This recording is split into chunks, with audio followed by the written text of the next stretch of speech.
Let's do it. Welcome to Everyday People. Sanjana, Sridhar, thank you so much for taking the time to talk to me today. How are you doing today? I am doing great, actually. How are you, Vaibhav? I'm feeling better now that I know that the recording is happening properly. Having That's good. That's good. so, I'm really happy to have you today because we've been trying to schedule this for a couple of weeks and I forgot once. I just simply forgot to ping you back, but we're finally That's doing fine. this. And I want to start off with the first question, which is who are you? What do you do? And what is your current side project? I will not answer the first one, who are you? Because that's just a really difficult question. And anything I say, I don't feel like would accurately describe me. Because I don't want to start with who are you saying, oh, I'm Sanjana Sridhar, I am a so and so with my job, or I am a so and so with whatever.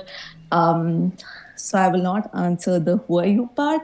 What do I do for a living is I'm a manager for a procurement consulting firm.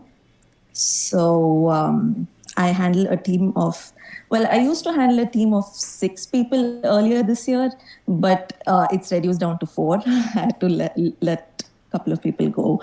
But that's what I do for a job. And then what was the next one that you asked? What is your current side project?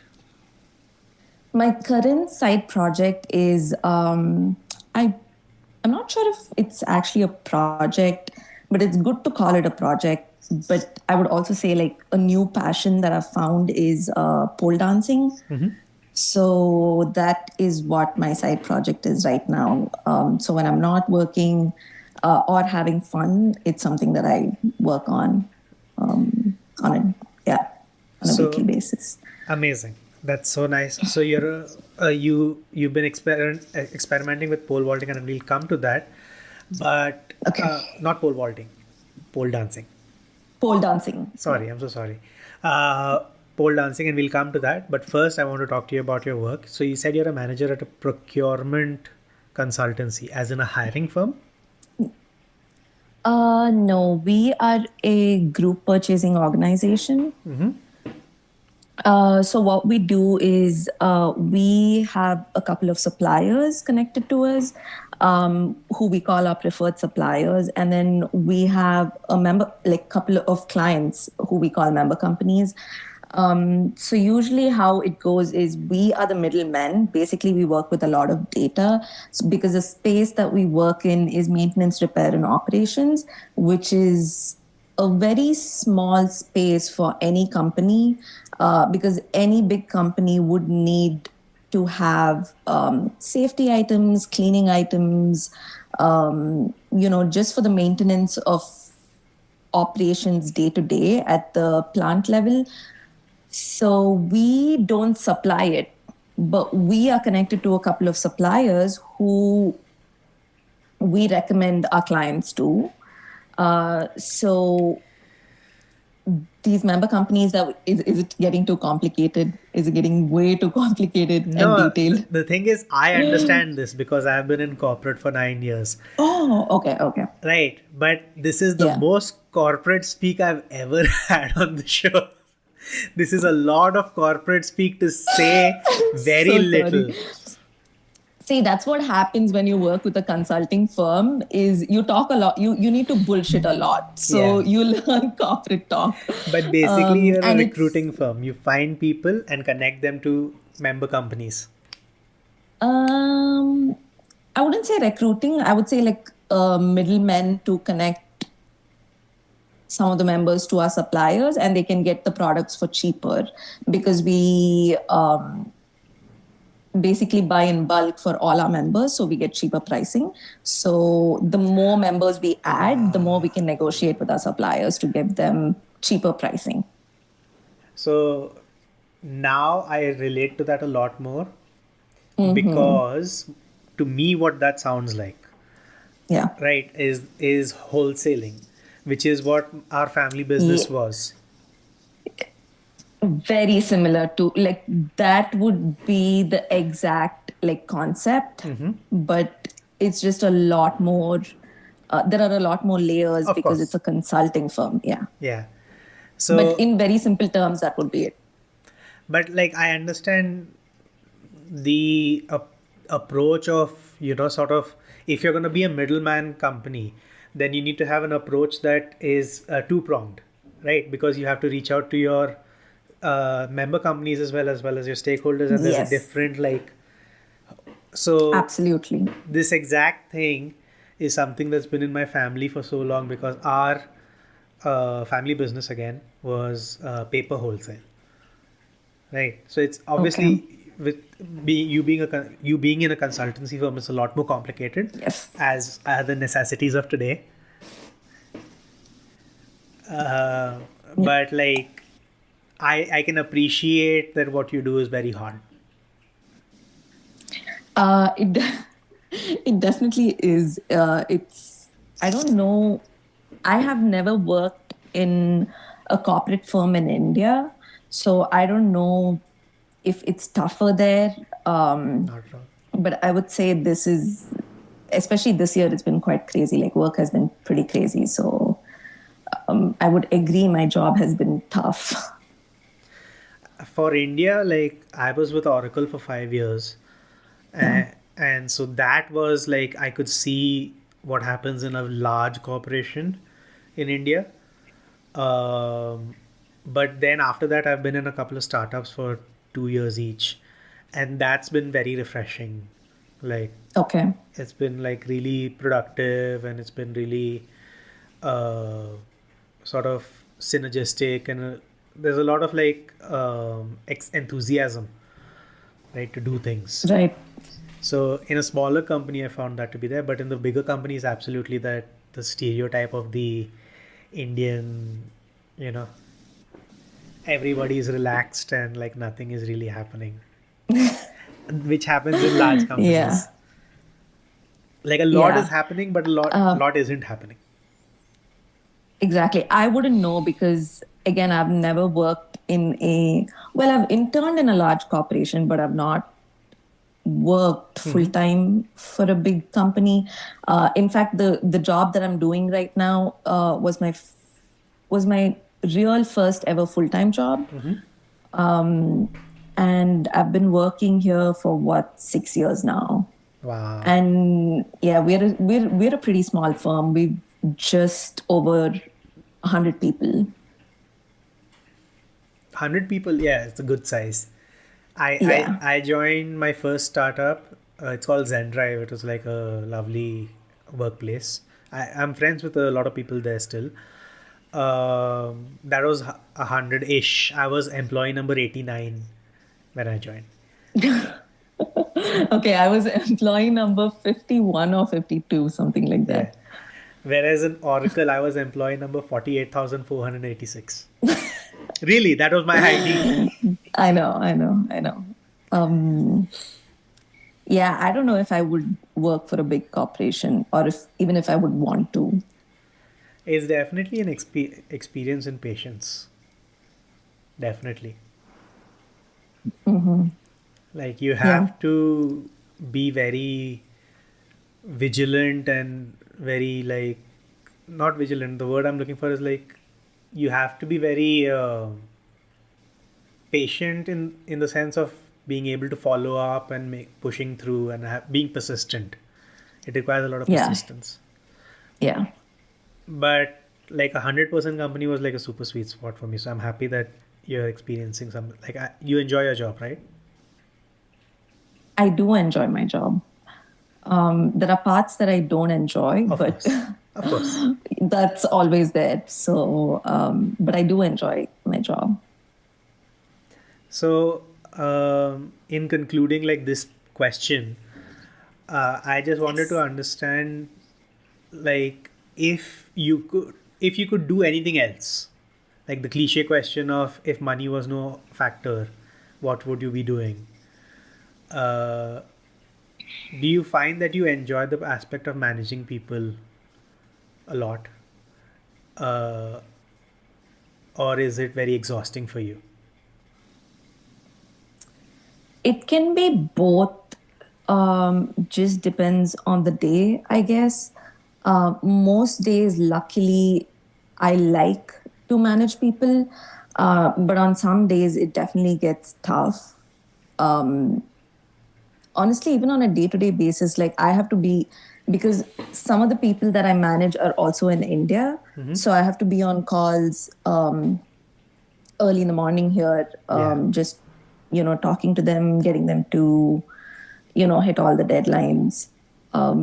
But it's really nice when like an analyst, like you see an analyst grow in their career, and you feel like you, of course, like everyone, like it's their own effort, and it's their interest and enthusiasm and work that they put in to get a promotion, but you do play a small part in it as a manager. So that feels really good when you see them excel.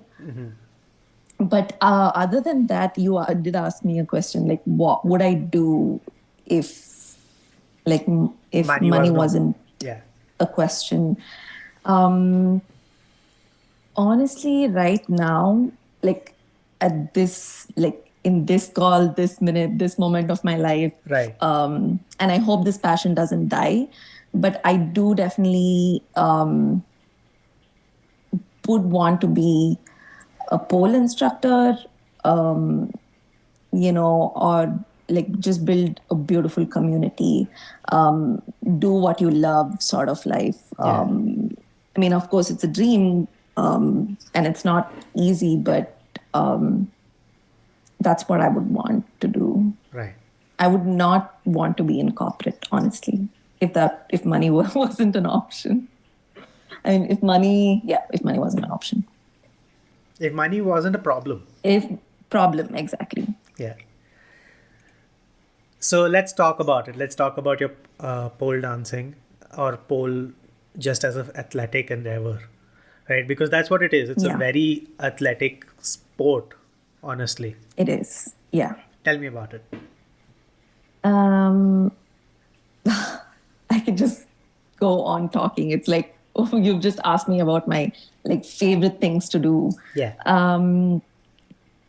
Where do I start? So it's definitely an athletic sport, and it probably looks like it looks pretty crazy to be doing those things, and I would agree it is tough. You need to be consistent with your workouts, with your nutrition, or your sleep even, because I'm still like working towards it, working towards all those factors that go into it that make you a pole dancer. But although it looks so tough and pretty crazy, I would say that anyone can do it if they just took a little bit time and effort to put into it. So it's not like no one should think that, because her body looks like that, she's able to do it, and because my body looks not like that right now, I shouldn't try it, because all shapes and sizes can definitely get on the pole and do it. And it's really fun. So I think people should try it. Yeah, I mean, like being able to just spin around a pole again and again, it's very like, it's the adult version of a childhood ride. Like a merry-go-round. Yeah, definitely. Yeah, for sure. I mean, initially I would get dizzy, and I'm not even kidding, because you don't know to control. You don't know how to have control around the spin even. So you're just like going really fast, and for a layman who's listening, do get dizzy. Sorry, for a layman who's listening to this, the pole spins on its own also, right? Like you can just like, and so that's how people are able to do so many rotations around on it. Yes. So every pole can be put in static and spin.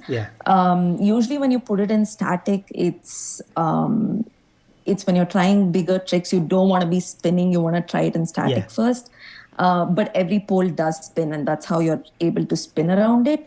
But you need to keep the momentum going, although the pole spins, because you can be in the middle of you can be in the middle of the air doing something, and if you don't have enough momentum, you'll come to a halt. Yeah. So yeah, it goes like both ways. It helps both ways to keep the momentum going, and the pole does spin on its own. So what's your if I asked you like your for lack of a better word, your proficiency in pole, do you prefer like static or do you prefer spin? Uh, I always do spin, and I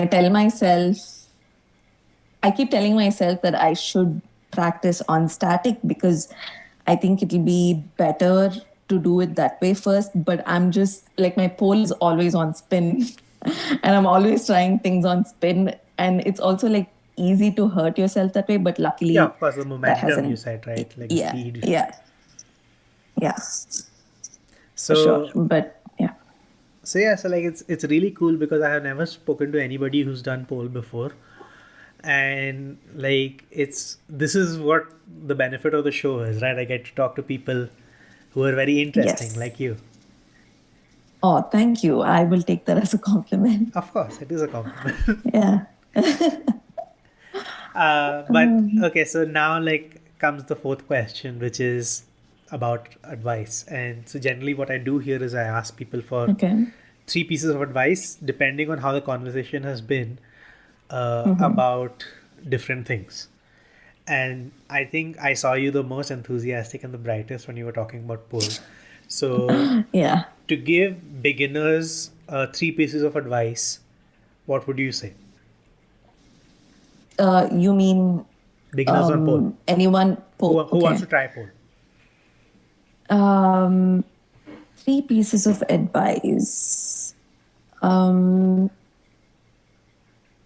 that is really tough because I myself am still, I would say, well, I've just surpassed like beginner, and I'm like getting into intermediate. Intermediate, yeah. Yeah. But advice, I would say, don't give up because it's tough to get the moves. You are not going to look the way someone else looks on the pole, even when you're in a class, because growth is just different, and your body is different, their body is different. So first thing is understanding that and not to give up. Keep trying, and understand, I think, like what you require to do a move. I, because sometimes you have to work outside at the gym, or lift weights, or do mobility and different things like that. So if you're more into fitness even before trying pole, it's going to be easier for you. What else do I have to say? So I'll say I'll help you. I'll give you some time to think. Okay. But so what you've said is that one, you're gonna look different from everybody else in the class. Like look at your own progress, not at somebody else's. Yes. And the Yep. second you've said is that your body is going to look the way it does, and you might have to work out outside of the pole class, Yeah. obviously, and maintain your fitness. That's two. So I need a third piece. Yeah.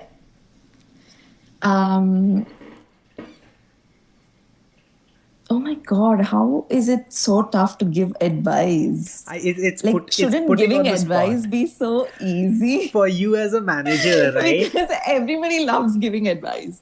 But it's giving advice about what you care about. So that's where it That's makes you true. think about it. Yeah, that's true. And just remember that consistency is the key. Yeah. You cannot do something, say like this week, you'll be like, okay, I'm going to pole class. And then 1 month you're going straight, and then you forget about it for the next 3 months, and then you're going. So obviously your progress is going to be slow. So, or you might barely see progress, which might be, again, demotivating, but consistency and discipline is definitely the key, which even I struggle with. I still need to discipline myself more. But I think that is definitely the key to learning anything new, I would say, is consistency. Amazing. There you go. You gave 3 pieces of advice.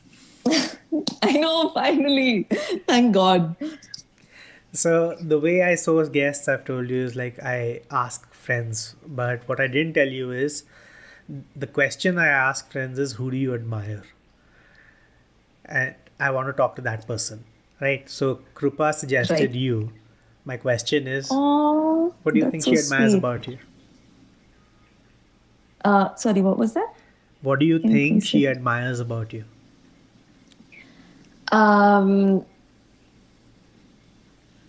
Again, you're just putting me on the spot with these tough questions. Um, and I have to say, like us, our bond is very special, and we do admire a lot of things in each other. Like she has qualities in herself that I don't, and I really admire that. So maybe she does see, some qualities How do you know in her? me. Uh, Krupa and me go a long way back. We've known each other since high school. We were just not like the best of friends, but we were definitely friends even in high school. And then during 11th and 12th, I think we weren't in touch. And then again, we went to BBM together in college. So when we like reunited, I think in college again, our bond just started growing stronger after that, and we've been friends ever since. If I'm not wrong, I think she told me that you're her best friend. Yes, she is my best friend too. Good. It's So you're like, because I said like we were friends ever since, you wanted me to say we were best friends ever since. of course like That's where you caught me. I'm just like digging deeper and deeper and deeper. That's all. I'm like just trying to throw you off your game so that No, no. Well, I think you did a little bit when you asked me for advice and stuff. I was definitely thrown off because I didn't know what advice to give. So we'll conclude this formal uh, interview that I have, like the structure, Yes. with the last question, which is, Okay. uh, if you could speak directly to the audience, what would you like to say to them? So this is where you either advertise, if you have something to advertise or sell, like a book or something. Otherwise, please give me either a quote, a book, Okay. or a movie that you really enjoyed recently. Um, okay. I'll go with a quote because I really don't have anything to advertise as such.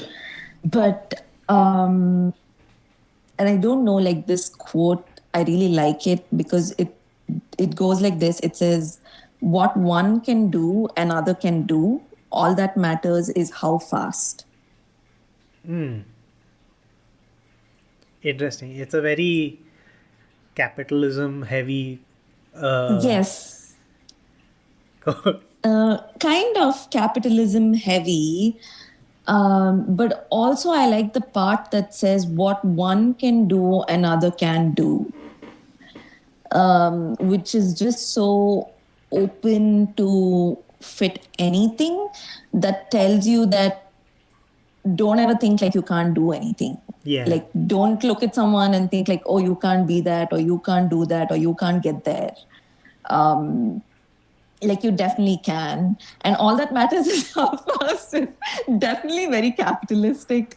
But I think it, like, you can't keep looking at someone and say like, oh, I want that, and just not do anything about it. Right. So if you want it, like, you go get it, do it, and get on your shit Snap, snap, basically. snap. Yeah, snap, snap, snap. You got on your soapbox and you gave that actual piece of advice. Yeah. So that's the formal interview done now. It's just we can Okay. now I can chill in my head that I followed the Me format. too. Oh, okay. Me too. I'm glad it's like I was kind of maybe nervous in the beginning, but I'm Now you're glad it chilled out. went well. Yeah. So this is where I ask you now. This is where now you can flip the script and you can ask me stuff and put me on the spot because Yes, I would love to do that. go for it. So actually, this came up for me like while we were talking in the, during the podcast um, structure. But I was like, Vaibhav, what do you do? You said like you worked in corporate. Um, and so what do you do for a living now? Like, and I know you do this. So is this your passion or is this your actual job? I was like, I wanted to ask you then, and I was like, okay, let me not like ruin the format. So I'm a professional writer, Okay. and in corporate I work as a tech writer, which is the people who Nice. put documentation together for the software that are built. Yes. So I have like a lot of Yes. experience in cloud platforms and everything, and basically I learn how to write about really uh, boring sometimes Tech and technical things. Yeah. stuff and make it simple and easy to read. Thank God for you. Like, what would I do? Like, that's me using like technology even at work.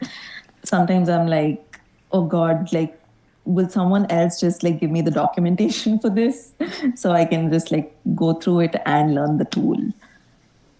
Because sometimes trainings are tough, right? Yeah.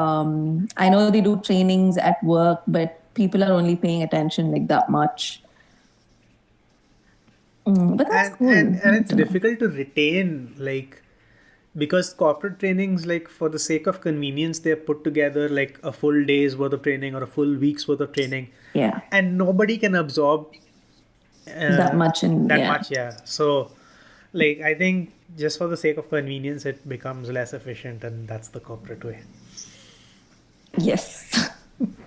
But yes, I Yes. work as a tech writer, and then outside, Okay. like, I do all sorts of freelance writing, help people with, Okay. like, you know, website copy and product descriptions and like marketing material, college essays, and then I do my own blog, which I haven't done for the last few weeks, but otherwise I've put out stuff this year that I'm proud of, and I do this podcast, which is fun for me because I This get is to, actually super fun. yeah, I get to meet people and just like have a kick-ass conversation with them. I get to meet kick-ass people right through it, Yeah. because the Yeah. filtering process is asking for admirable everyday people. Yes. And I think that's really beautiful. Like it's only like famous people that get attention, and I think everyone should, like, people are just beautiful on the go, like every day you come across people, different characters, and it's nice that this is something that I really like admire, that you're doing this. Thank you, thank you, thank you, thank you so much. I feel so Yeah. flattered.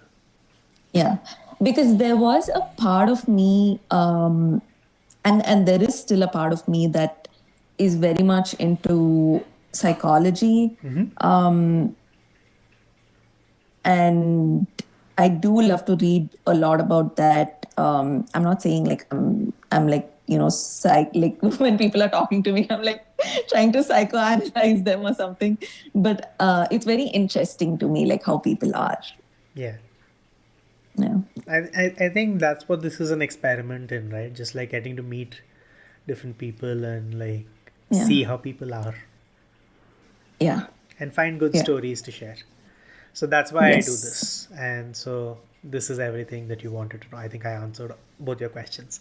So now, if you have any other questions to put me on the spot,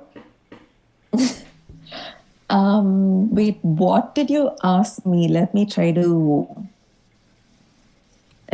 question you. Who are you, Vaibhav?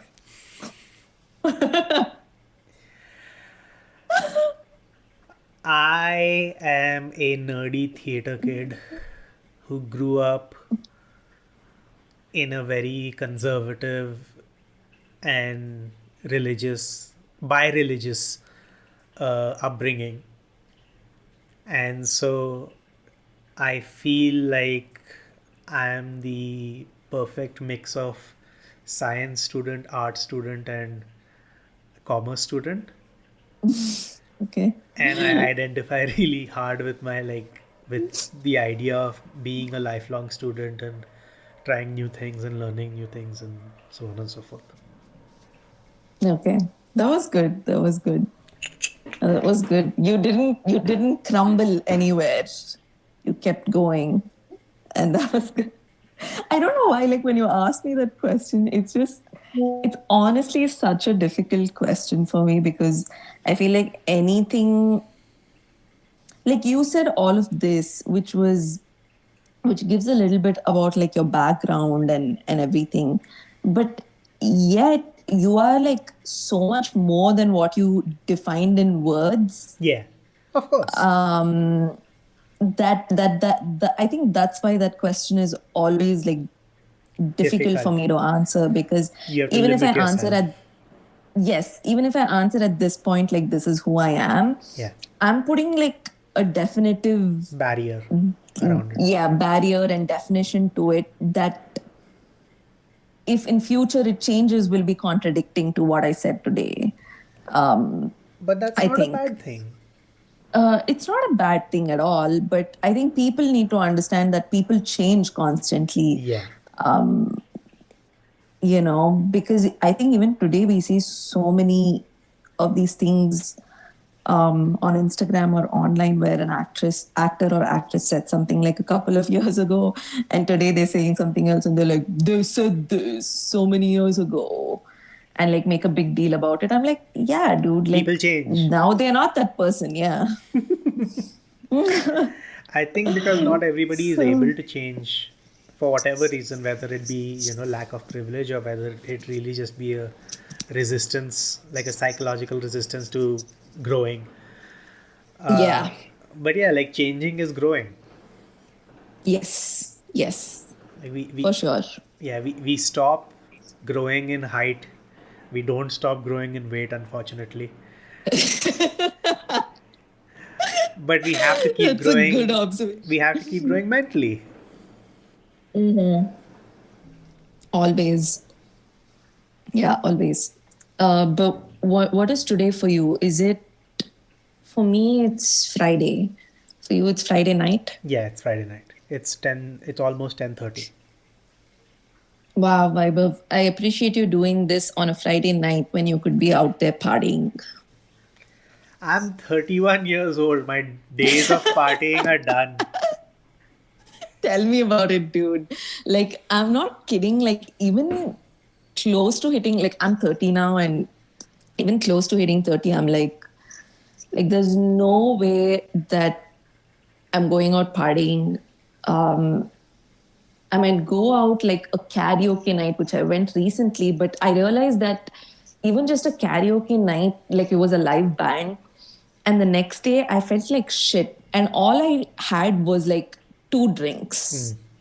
Not even two drinks, one drink, like one beer. And next day I'm like, oh, I'm so tired because I like slept at 2 a.m. or something. And I was like, hell no. I swear, man. I like the day I turned 30, I felt my elbows and knees lock.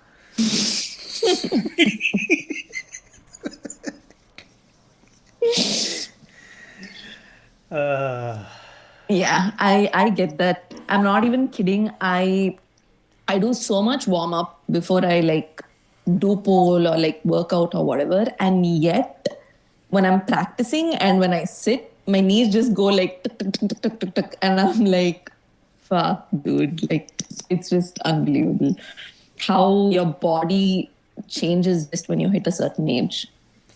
yeah. So Okay. it's an interesting conversation to have. I'm going to cut that Yeah. out and just Yeah. going to include a Yes. goodbye from you. So if you'd like to just say goodbye Okay. to the audience. Yeah. Bye, guys. Whoever's watching, not watching, bye.